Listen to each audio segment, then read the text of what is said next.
Hello everyone. Today we will talk about how to fix the app of Meyo. We will go to settings, then we click on apps.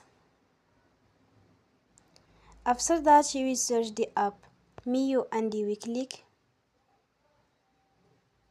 Then you will on for stop. After that you will go to storage. Then we click on clear cache. In the end, turn off your phone and you will recharge your phone again. Don't forget to support us by like and subscribe. See you next time and thank you for watching.